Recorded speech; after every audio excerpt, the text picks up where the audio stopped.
웨슬리 목사님이 회심하신 기념주일입니다. 285년 전에 우리 감리교회 창시자 웨슬리께서 집회에 참석하셨다가 성령님의 체험을 통해서 거듭나고 또 구원의 확신을 갖고 우리 감리교회가 태동하게 되는 그런 기념주일입니다. 그래서 이번 주말에는 저희들이 또 한국에서 약 20년 가까이 낙도 선교를 해오신 우리 밤봉혁 장로님을 모시고 전도 집회를 가지려고 합니다. 그래서 이번 전도 집회를 통해서 다시 한번 웨슬리가 품었던 전도와 선교의 열정을 우리도 품고 또 성령의 능력을 다시 한번 체험하고 회복해서 우리 교회 전도의 역사가 일어나기를 바랍니다. 1738년 5월 24일 수요일 저녁 웨슬리가 내키지 않은 마음으로다 올더 스케이트 거리에서 열린 집회에 참석했다가 가슴이 뜨거워지는 성령의 체험을 경험했습니다. 그리고 구원의 확신을 가지고 그날 이후로 오직 의인은 믿음으로 말미암아 산다고 하는 그 말씀을 붙들고 믿음에 의한 구원, 또 성령의 내적인 체험, 또 회개와 중생을 통한 거듭남을 통한 역사, 그런 것들을 이제 설교하기 시작했습니다. 영국 성공회로부터 웨슬리의 설교가 너무 지나치게 개신교적이다. 또 개신교회들은 당시에 거의 이단 취급을 당했기 때문에 거의 이단적이다. 그래서 설교가 금지당했고 파송도 받지 못하고 그리고 정말 아무것도 할 수 없는 그런 상황 속에서 좌절하거나 절망하지 않고 그렇다면 나는 교회 아니라 교회 밖에서 거리에서 혹은 산에서 들판에서 내가 하나님의 복음을 전파를 하고 5개 집회를 시작하면서 감리교회가 시작이 되었습니다. 브리스톨의 하넴 마운트라고 하는, 제가 한 달 전에 이제 영국을 방문했는데 거기에 이제 하넴 마운트라고 하는 작은 동산이 있는데 그 동산에서 처음 웨슬리가 5개 설교를 했던 것입니다. 그리고 그 설교했던 그 바닥에 세계는 나의 교구다. 그 당시에는 전 세계를 향한 게 아니라 이 세상이, 교회가 아니라 교회 밖에 있는 이 세상이 나의 교구다라고 설교를 하셨습니다. 그래서 그 발바닥, 그 섰던 자리에 The World is my parish라고 하는 그 기념판을 바닥에다가 이렇게 문구를 새겨 놓았습니다.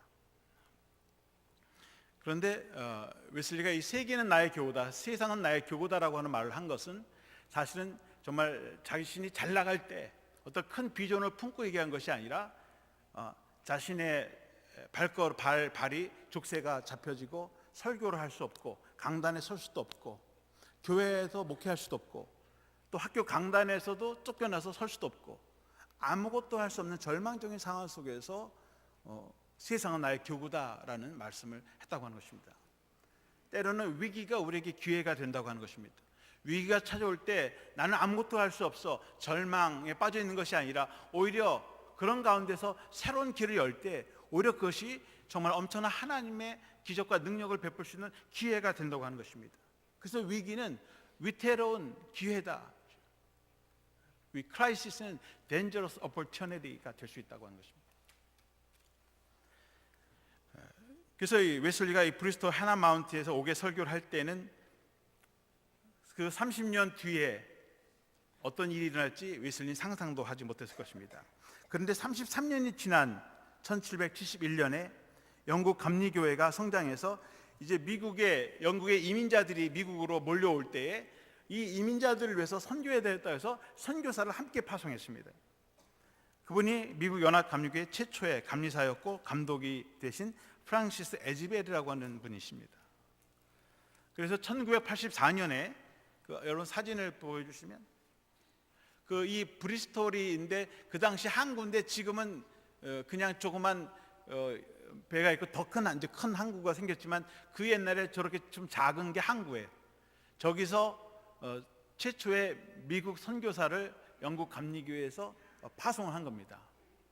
그리고 1984년에 미국 감리교회가 그 자리에다가 돌에다가 비석을 하나 세웠습니다.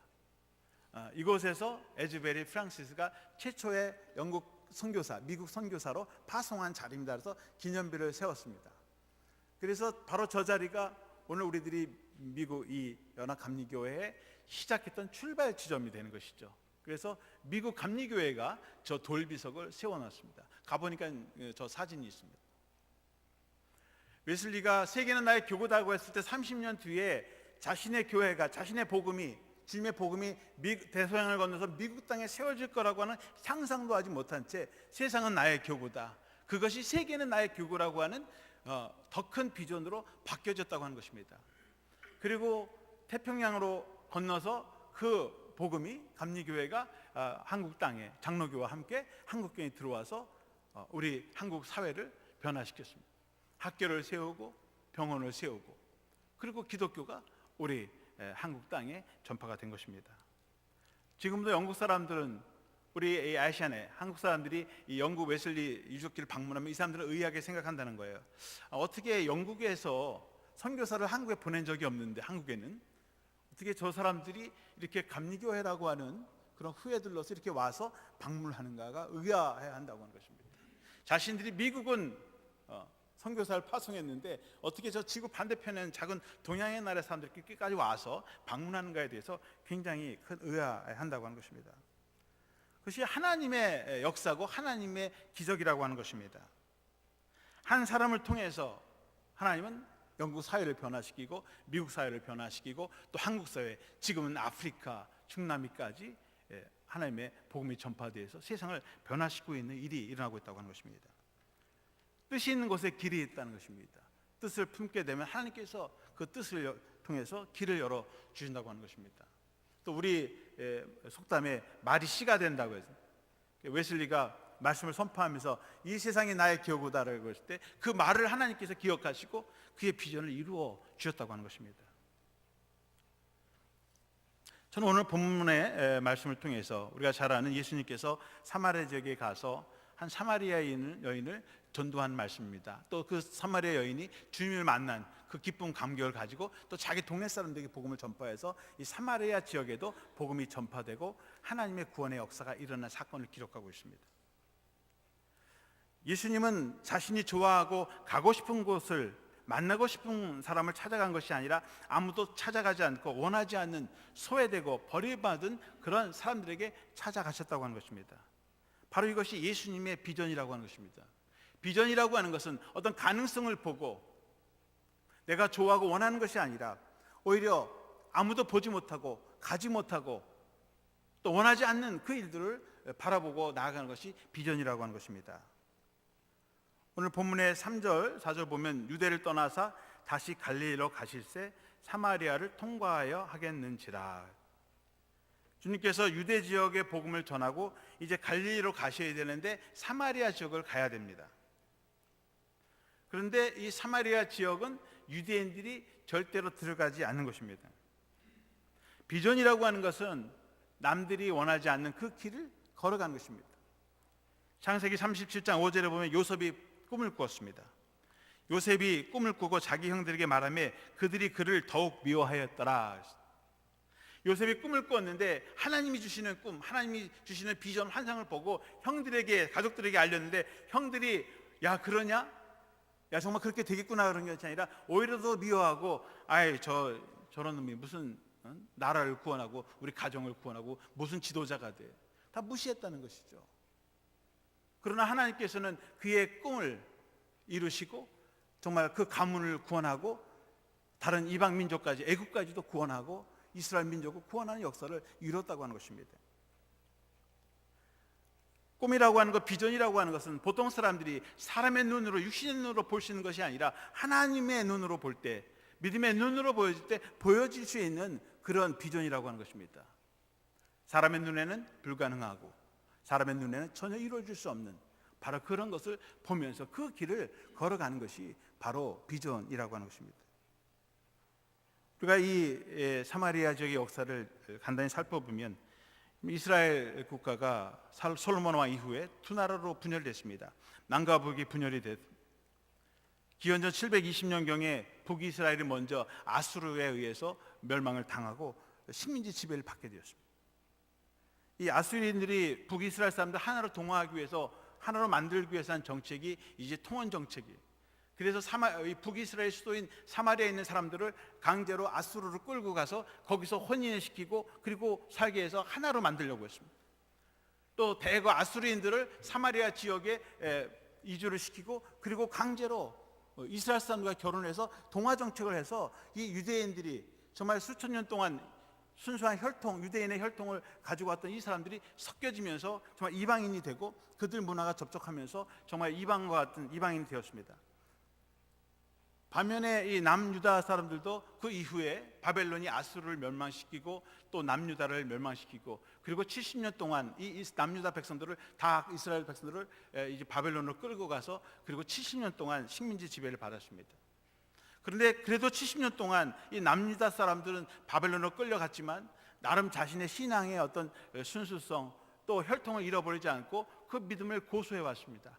그래서 바벨론 포로가 끝나고 돌아왔을 때 그들은 예루살렘 성을 다시 재건하면서 사마리아인들을 보면서, 우리들은 그래도 그런 고난 가운데 우리의 순수한 혈통 믿음을 지켜왔는데 왜 너희들은 지키지 못했냐고 하면서 그들을 하나님을 배신하고 민족을 배신한 배반자라고 그렇게 지목하기 시작했습니다. 사실 사마리아인들은 자신들이 자원해서 한 게 아니죠.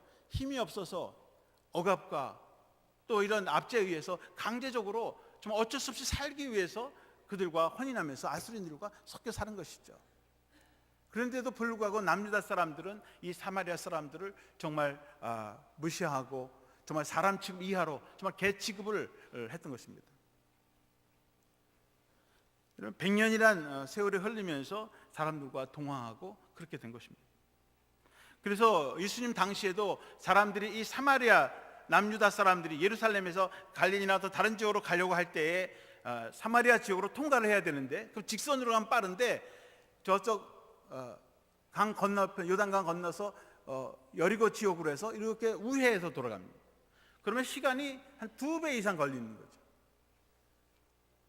그래서 예수님도 이제 이 유대 지역에서 갈릴리로 가야 하는데 직선으로 가긴 해야 되는데, 사람들은 여리고로 가야 되는데 그 여리고 우회하지 않고 직접 그냥 사마리아 지역으로 들어가셨다고 하는 것입니다.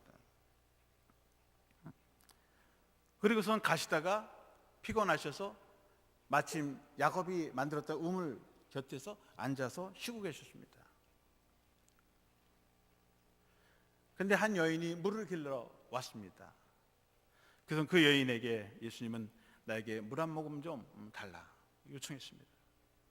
9절 말씀에 보면 사마리아 여자가 이르되 당신은 유대인으로서 어찌하여 사마리아 여자인 나에게 물을 달라 하니 이는 유대인이 사마리아인과 상종하지 아니함이로라.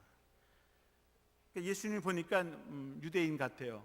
근데 유대인들은 사마리아 같은 사람들하고 상종도 하지 않는 걸 알고 자기는 거기다가 또 사마리아 여인입니다. 근데 자기가 물을 달라는 거 보면서 이상히 여기고, 아니 나 같은 사마리아 여인에게 어떻게 물을 달라고 유대인이 합니까? 어쩌면 사마리아 여인이 뭐 부끄럽고 수치스러운 것도 있지만은 유대인들에 대한 반감도 거기에 섞여 있을 것입니다. 우리를 늘 무시하고 했던 사람이 나한테 물을 달라고?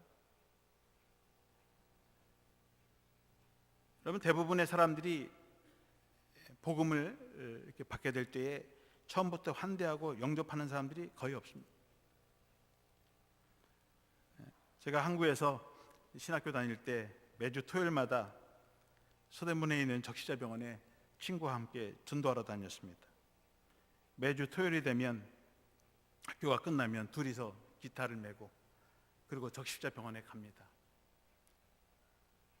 그리고 병실을 하나하나 돌면서 그 적시자병원에 채플린 목사님이 계신데, 그 목사님이 주일날 예배도 있고 이제 성경 공부보다는 전도지가 있어요. 거기서 만든 거. 그런 채플실에 들려서 그분이 만들어 놓은 전도지를 가지고 다니면서 이제 병실을 방문합니다. 방문하면 어떤 데는 학생들이 이렇게 아파서 온 학생들이 있어요. 그럼 학생들은, 교회 다니는 아이들은 선생님 저희 같이 복음성가 찬송 같이 불러줘요. 그럼 같이 기타 치면서 노래하고 찬송을 같이 부르기도 합니다. 또 어르신들은 내가 교회를 못 가니까 예배를 드려달라고, 그럼 같이 또 찬송도 부르면서 예배도 드려줘요. 그래서 한 번은 이제 병실 이렇게 매주 돌아다니면서 방마다 이제 전도를 하고, 믿지 않는 분들한테 전도도 주면서 또 전도하라고 그러고, 또 교회 나가지 않은 학생들, 청소년들이 있으면 그냥 노래도 같이 그냥 좋아하는 노래들 불러주면서 대화도 하고 위로해주고 또 기도도 해주고 나오고 이제 그런. 한 번은 복도를 이제 한 방 하나씩 이제 전도하면서 방문 이렇게 방 앞을 지나가게 됐는데 한 50대 후반, 60대 초반의 중년 남자가 이제 의자에 이렇게 자기 병실 앞에서 이렇게 앉아 있습니다. 근데 걸어오는 우리들을 보면서 이분이 주먹을 불끈 쥐더니 예수를 믿느니 차라리 내 주먹을 믿겠다. 그러고선 큰 소리를 지르는 것입니다. 사실 저희가 몇 달, 거의 한 2년 가까이 이제 그런 생활을 했기 때문에 우리가 누군지 다 알아요. 병실에 가면 다 압니다. 그런데 그 병실에 지나가는 걸 아마 봤는지 우리를 보면서 예수를 믿느니 내 주먹을 믿겠다고 하면서 우리에게 호통을 치십니다. 무척 당황스러웠죠. 그래도 뭐 그냥 지나칠 수 없으니까 아저씨 예수 믿고 그냥 구원 받으세요. 그리고선 그 다음 방으로 이제 지나갔습니다. 그 다음 주가 되었습니다. 그 다음 주도 친구와 함께 또 병실을 돌아다니면서 이제 전도를 하고 있었습니다. 그리고 마침 그 이제 아저씨가 있었던 그 병실 앞에 오게 되었습니다. 이 방을 들어갈까 말까 친구하고 합의를 보았습니다. 이 방은 그냥 건너뛰자. 그래서 그 방을 건너뛰고 그 다음 방으로 들어갔습니다. 그래서 자신 있게 그 방을 딱 들어갔는데 딱 보는 순간 그 아저씨가 침대에 누워 있는 것입니다. 속으로 순간적으로 오늘 재수 되게 없는 날이네. 또 어떡하나. 한바탕 소동이 지금 일어날 텐데. 그래서 이제 반격을 준비하기 위해서 마음을 단단히 먹고 있는데 이분이 아무 말 없이 그냥 침대에 누워 있는 거예요. 이분이 그날따라 몸이 더 안 좋아지셨는지 말을 못하고 그냥 조용히 우리만 물끄러미 쳐다보는 그 눈을 보았습니다. 예수를 믿는다고 하면서 자기 주먹을 믿었던 사람도 별 수 없구나. 별 수 없지. 그리고 그분에게 다가갔습니다. 그분의 눈을 보는 순간 너무 불쌍한 생각이 들었어요. 아휴, 이 아저씨 뭐 힘 좋다고 힘쓰고 자기 주먹을 믿는 사람 이렇게 누워있는 걸 보니까 말도 못하고 또 본인이 얼마나 창피하겠어요. 그 아저씨에게 아저씨 오늘은 많이 좀 힘들어 보이시네요. 그렇지만 예수님 믿고 구원 받으세요. 기도하시면 주님께서 고쳐주십니다. 그리고 말을 했더니 고개를 끄덕끄덕거려요. 주보를 줬습니다. 했더니 그 전도지를 받아 드리는 거죠. 저는 그 방을 나오면서 이 전도는 사람의 힘으로 하는 것이 아니다라는 것을 다시 한번 깨달았습니다. 부다치기 싫어서 그냥 조용조용히 그 만나서 논쟁할 필요도 없고 싸울 필요도 없으니까 그냥 지나치자고 했는데 하나님은 그렇게 하지 않으신다는 거죠. 그 주간에 그 사람 병실을 옮기셔가지고 굳이 마주치게 하시고 그 사람에게 복음을 한 번 더 전할 수 있는 기회를 만들어 주신다고 하는 것입니다. 그분이 믿고 안 믿고 하는 건 우리의 책임이 아니고 그건 하나님이 하시는 일입니다. 그러나 우리는 그분에게 찾아가서 주님의 사랑을 나누고 복음을 전하는 것입니다. 여러분, 처음부터 주님을 믿고 영접하는 사람은 없습니다. 오늘 본문에도 주님께서 여인에게 물을 달라고 했을 때 왜 사마리아인 나 같은 사람에게 상정도 아닌 사람에게 왜 물을 달라고 하냐, 오히려 거절합니다. 그런데 주님께서 그런 말씀하시죠. 네가 내가 누군지 알았더라면 내가 너에게 물을 구할 것이 아니라 네가 오히려 나에게 영원히 목마르지 않는 물을 구했을 것이다. 모르니까 이분이 누군지를. 그러니까 이 여인이 주님과 말씀을 나누면서 15절 말씀에 여자가 이르되 주여 그런 물을 내게 주사 목마르지도 않고 또 여기 물 길어오지도 않게 하옵소서. 정말 목마르지 않는 영원한 물이 있다면 나에게도 주십시오. 그럼 여기 내가 이렇게 와서 사람들 눈 피해서 내 각오 다 하는데 내가 그 영원한 생명을 무시고 내가 편안하게 살지 않겠습니까? 오히려 주님께 물을 구하는, 생수를 구하는 여인이 되었다고 하는 것입니다. 오늘날 세상 사람들이 필요로 하는 것은 단순히 육신적인 갈증을 채우는 물이 아니라 우리의 영적인 몸마름을 채워주시는 영원한 생수라고 하는 사실입니다. 그 목마름을 채워주는 것이 복음이고 그 목마른 영원한 생수를 나누는 것이 바로 전도라고 하는 것입니다. 주님은 전도의 기회를 만드셨습니다. 우리도 주님처럼 전도의 기회를 만들어야 되는 것입니다. 피해갈 수 있어요. 안 가도 되는 거예요. 근데 아무도 가기 원하지 않는 곳, 모든 사람들이 꺼리는 곳, 비전이 없는 곳, 절망적인 곳, 주님은 바로 그것을 향해서 들어가셨다고 하는 것입니다. 또 예수님이 이 사마리아 지역 갈 때 물론 이 여인하고 미리 만나기로 약속하거나 뭐 예약하고 간 것도 아니에요. 그냥 그 길로 가시는 거고, 누구를 만나는지 그 사람에게 복음을 전해야 되겠다는 그런 그런 생각을 가지고 그 지역에 들어가셨을 것입니다. 6절에 보시면 거기 또 야곱의 우물이 있더라. 예수께서 길 가시다가 피곤하여 우물 곁에 그대로 앉으시니 때가 6시쯤 되었더라. 그러니까 예수님께서 길을 가시다가 피곤한 거예요. 그러니까 다리도 아프시니까 또 목도 마르니까 우물가 곁에서 앉아 계신 겁니다. 쉬고 있는 거예요. 그 사이에 제자들은 혹시 예수님 먹을 게 없을까 해서 먹을 걸 사러 지금 다니고 지금 돌아다닐 동안 예수님 혼자 우물 곁에 계신 것입니다. 근데 예수님도 목이 마르신 거예요. 근데 목이 마르면 보통 우물가에 뭐 두레박대게 있지 않습니까? 뭐 없는 경우도 있지만은 물이 먹고 싶으면 본인이 직접 뜨셔서 드실 수도 있고, 뭐 오병이의 기적을 일으키신 분이 물이 없어서, 먹을 물이 없어서, 뭐 두레박이 없어서 그걸 만드십니까? 예수님 어린 시절 친구들하고 나무에서 이렇게 그네 타기를 하다가 그네가 없으니까 나무야 이리 내려와라니까 나무가 싹 해가지고 말이야 그네를 만들어 줬대. 아이들하고 사방치기를 했는데 사방이 없어서 항아리를 깨가지고 말이죠, 사방치기 하다가 나와서 얘들아 붙어라니까 사방이 붙었대요. 이 도마가 쓴 도마복음에 있는 내용들, 어린 시절에도 그런 기적, 죽은 새를 살려주는 그런 기적들을 베푸셨는데 물이 없어서 사람에게 물을 구하는 그런 분이 아니시라는 것입니다.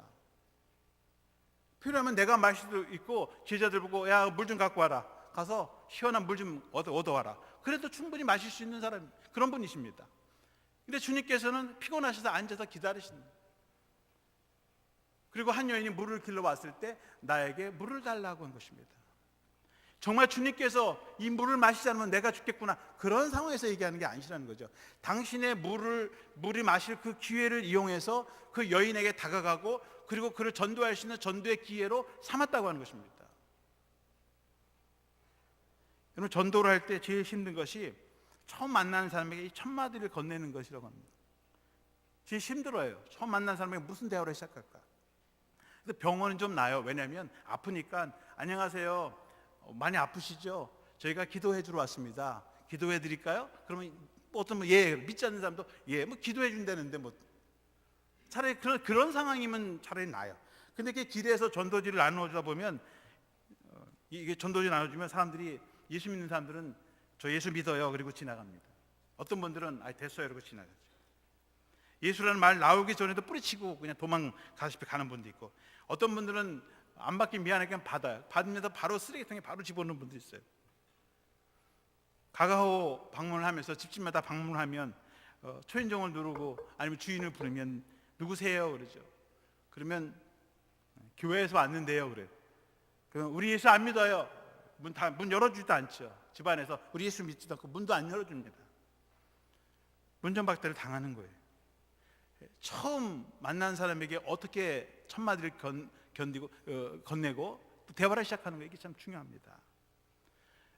이번 주에 오신 우리 반봉혁 장로님은 전도지 대신에 두부를 가지고 다니면서 두부로 전도를 한답니다.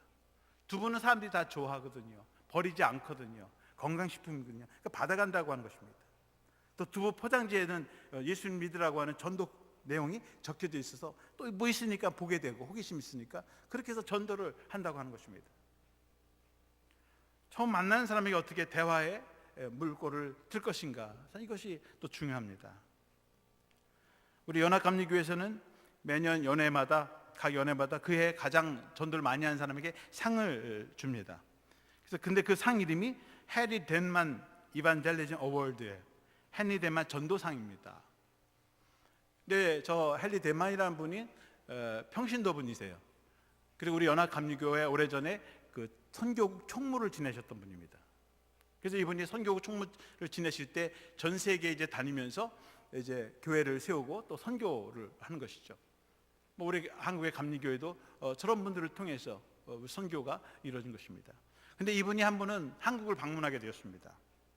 그래서 우리 감리교회가 세운 이화여대를 방문하게 되었고, 그 이화여대 다락방 모임에 이분이 참석해서 이화여고 출신들과 함께 이렇게 학생들과 또 거기 출신들과 함께 이렇게 대화를 나누는 시간을 갖게 되었답니다. 그런데 거기에 참석한 분들이 이렇게 보니까 이분이 손에 시계가 없다는 거, 시계가 이렇게 안 보이는 거예요. 시계를 잊어버렸나? 전 세계를 다니시는 분이 어떻게 시계도 없이 선교 여행을 할 수 있을까? 그래서 그 다락방 모임 사람들이 정말 사랑하는 마음으로 십시일반 해가지고 돈을 모아서 아주 좋은 시계를 하나 선물로 사가지고 그 다음에 만날 때 드렸다고 합니다. 그런데 며칠이 이제 지난 다음에 다시 또 저분을 뵙게 됐는데 보니까 이분이 시계를 또 안 차셨더라는 거예요. 그래서 아니 우리가 이렇게 마음을 모아서 시계까지 사드렸는데 시계를 안 차고 다니면서 어느 한 분이 궁금해서 아니 왜 시계를 안 차고 오셨냐고, 우리가 선물 드린 건데. 그러니까 이분이 아주 감동적인 말을 했다고 합니다. 여행을 하게 되면 당연히 시계가 필요하다는 것입니다.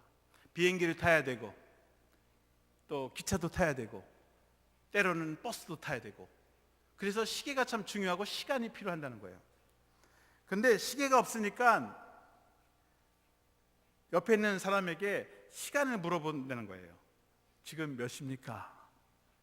그럼 지금 몇 시입니다. 그러면 아유 감사합니다.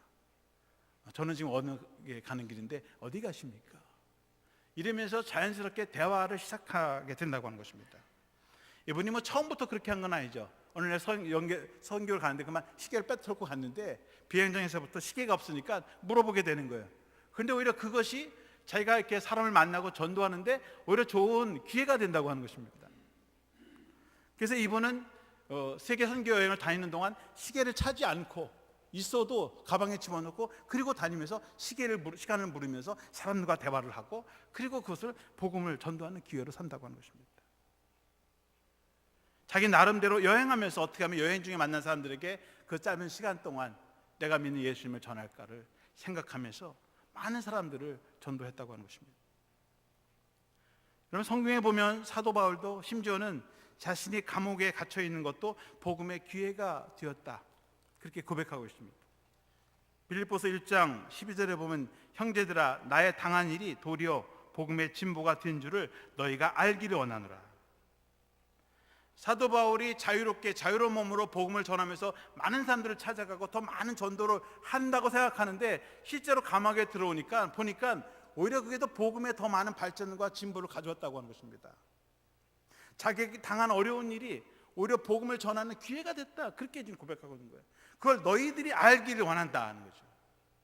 사람들은 잘 나가야 되고 성공해야 되고 좋은 환경과 여건을 가져야만 복음이 전파되고 내가 그걸 전도할 수 있는 능력이 있다고 그렇게 생각한다고 하는 거예요.